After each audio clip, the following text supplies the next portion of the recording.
Olá, o Shabat aparece e vamos recebê-lo. Sejam todos bem-vindos à Casa dos Binenos Sim. Hoje, com a presença do Rabino Jacob de Oliveira, que estará trazendo um comentário muito especial da Parashá que está sendo estudada nessa semana. A Parashá Shelach Lecha é a porção que começa com o incidente principal do mau relatório dos espias sobre a terra de Israel. Enquanto o povo se prepara para entrar na terra de Israel, 12 importantes líderes são enviados para pesquisar e vistoriar a terra, dos quais retornaram trazendo um relatório negativo. E ao povo dizendo que é impossível eles conquistarem as poderosas nações que lá viviam. Recusando-se a dar ouvidos ao relatório positivo de Caleb e Yehoshua, a nação inteira então chora e reclama uma noite de histeria total. Deus começa a ameaçar o povo judeu de extermínio, quando então Moshe suplica, e com sucesso, de que não sejam aniquilados. Mesmo assim, declara que serão punidos por 40 anos vagando pelo deserto, durante todo o tempo de que aquela geração padeceria no deserto. Percebendo um grave erro, o grupo então insiste em avançar imediatamente na direção do país contra a vontade de Deus, sendo completamente aniquilado pelas famosas nações de Amaleque e Canaã. A Torá, então, muda a descrição das libações de vinho e acompanha muitas das oferendas levadas ao Mishkan no tabernáculo. E após ensinar os detalhes da Halá, não confundir o pão que comemos de Shabat, mas do sacrifício, este refere-se à porção separada de cada fornada da massa doada a um Cohen. A Torá menciona várias leis tratando a proibição de adoração a ídolos e o infeliz caso do homem que recebeu pena de morte por profanar o Shabat. A Parashá Shelach termina com o terceiro parágrafo, com a prece do Shema, contendo a mitzvah de colocar o tzitzit, que serve como um constante lembrete de que nós mantemos com a presença dos mandamentos divinos. Rabino Jacob de Oliveira, Shalom, seja bem-vindo. Obrigado. Estamos aqui ansiosos pelo comentário, pelo seu pensamento, pela sua sabedoria sobre essa importante porção, Rabino. Fique à vontade. Certo, muito obrigado. Então, primeiro, vamos lembrar que existe uma importância muito grande de que nós jamais levantemos a voz para falar contra a terra de Israel. Há muitas pessoas hoje em dia, especialmente alguns que se intitulam ultra-ortodoxos e que colocam defeitos na terra de Israel, apesar de estarem se dirigindo ao governo, acabam colocando defeitos na terra de Israel em si. Uma difamação, Rabino. Uma difamação, assim como fizeram esses 10 espias, né? Que apenas 2 deles se safaram. Mas o que acontece, nesse caso dos espias, é o seguinte: vamos abordar uma questão muito interessante, que é um pai de família, uma mãe de família, que vive de esmolas, vive pedindo esmolas, e desde criança, já os seus pais já eram assim. Então, qual será o futuro da terceira geração? O futuro da terceira geração, com certeza, será de pessoas que não saberão trabalhar e não procurarão trabalhar. Continuarão a pedir esmolas. E talvez isso seja até um caso pior, que se tornem criminosos. O que acontece? O povo foi um povo escravizado no Egito. Uma geração escravizada, a tendência da próxima geração é manter aquela mentalidade de escravo. E essa mentalidade de escravo que já herdaram dos pais lá no Egito, enfraqueceu o povo. Enfraqueceu o povo, e esses 10 espias que falaram mal de tudo que estava lá e que criticaram e que disseram que nunca poderiam vencer, já vem dessa mentalidade influenciada pela situação na qual estavam. Uau! Quando nós pensamos nisto, nós precisamos pensar em nós mesmos. Como isso se aplica em nossas vidas. Certo. Como nós podemos entender que uma breve retrospectiva sobre nossa situação psicológica, nossa situação, porque todas as pessoas sabem que todo mundo tem alguma coisinha, tem algum probleminha, alguma coisa que já se passou na vida. E só não se deixar cair na mesma situação de escravos, filhos de escravos, netos de escravos, e continuar naquela mesma situação. Então, certa vez, uma pessoa me perguntou sobre prática de yoga, prática de tai chi, e eu falei, olha, até mesmo práticas do Zen budismo. Tudo que for útil para você se livrar de alguma coisa que você tenha influência na sua mente, é importante. Você não está fazendo uma idolatria por fazer alguma prática de exercício mental de Zen budismo. Sim. Você não está fazendo nenhuma idolatria se você fizer yoga e não tomar a mesma direção que eles tomam, porque o problema deles está exatamente na direção. Existe uma prostração ao sol. Se você fizer isso em outra direção, você não é a mesma coisa. Já descaracteriza uma idolatria. Exato. Então, vai fazer bem para a mente? Vai fazer uma harmonia? Sim. Então, aproveite e use isto. Tai Chi é uma prática de uma luta que, ao mesmo tempo, é uma prática que vai te desenvolver espiritualmente e te dar um autocontrole. Sim. O primeiro exercício do Tai Chi, para as pessoas que não sabem, é endurecer a parte posterior das coxas e amolecer a parte superior acima das coxas, quer dizer, a região glútea. E depois realizar exatamente o oposto. É muito complicado, é quase impossível, mas a pessoa com o tempo vai ver que isso sim é possível. A mesma coisa aqui. Não é possível vencer aquele povo. A mesma situação. Às vezes a pessoa pensa que é impossível, mas com várias tentativas acaba conseguindo. Então, a questão da superação está em cada indivíduo, em cada pessoa. O Rabino Jacob de Oliveira tem cidadania israelense, né, serviu o IDF, né, aonde ele também obteve ali o acesso às principais yeshivot, né, para que hoje tivesse essa capacidade de compartilhar conosco. Rabino, então, existe por parte, o senhor falava a princípio sobre um comportamento antisionista de uma determinada linha ultra-ortodoxa. Exato. Equipara-se, então, esse antisionismo, né? Nós já presenciamos essa ultra-ortodoxia em uma reunião com Ahmadinejad, que era um inimigo declarado de Eretz Israel, em que eles abençoavam esse rabino contra Israel. Já que ele declarava esse polêmico presidente iraniano, ele negava o Holocausto, de que o Holocausto não existiu, e, ao mesmo tempo, ele declarava que Israel deveria ser varrido para o mapa. É com essa gravidade que pode-se comparar um antisionismo, não um antissemitismo, um antisionismo com um comportamento de má relata da terra, Rabino? O antisionismo em si, não. Por quê? Porque existe a teoria dos antisionistas, de alguns antisionistas, de que o Estado de Israel foi criado pelos iluministas entre os judeus. Sim. Com a finalidade de erradicar o judaísmo da face da terra. E existiu realmente essa possibilidade.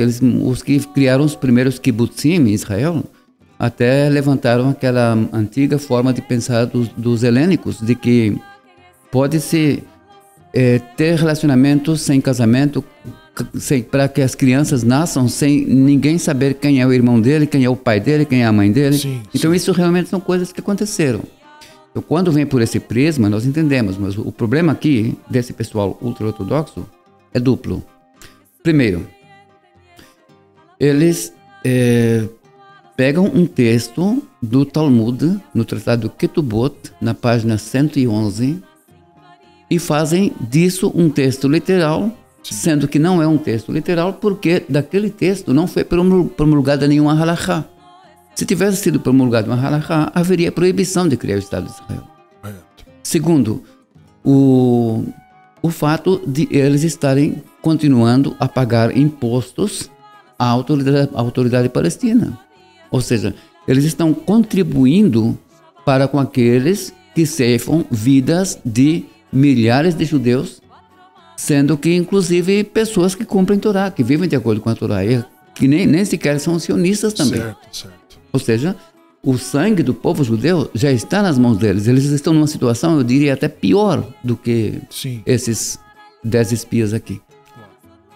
O Rabino Jacob de Oliveira, inclusive, quando serviu o IDF, ele era um estudante de uma yeshiva Haridi, e que quando atendeu a convocação de alistamento, ele causou surpresa, né, Rabino? O senhor falava sobre o comandante que recebeu o seu alistamento para o serviço militar.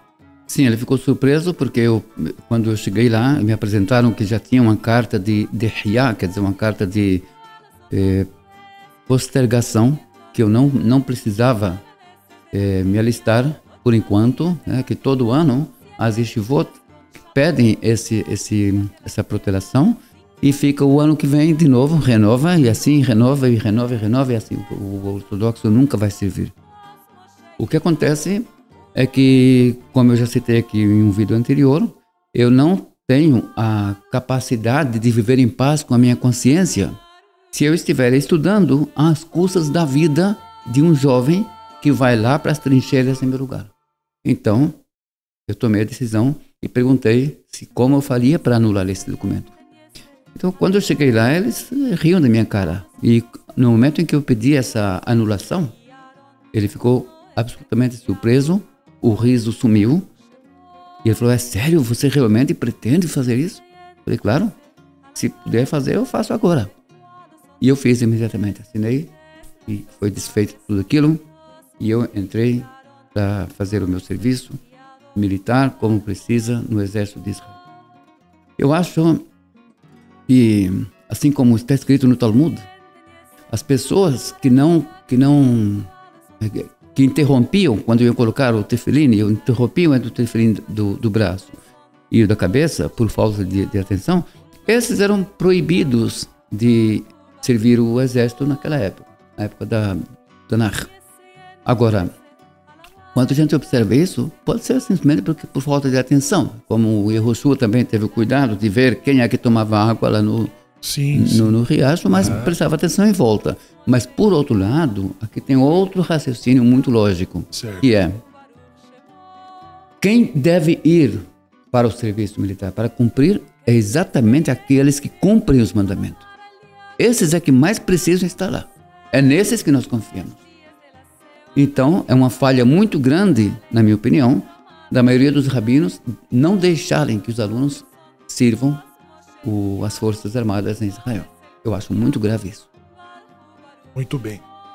Rabina, a Haftará desta paraxá, eu não sei se o senhor poderia nos falar um pouco sobre Rahav, né, que acolhe ali aqueles espias exatamente na conquista, na liderança de Yehoshua ben Nun.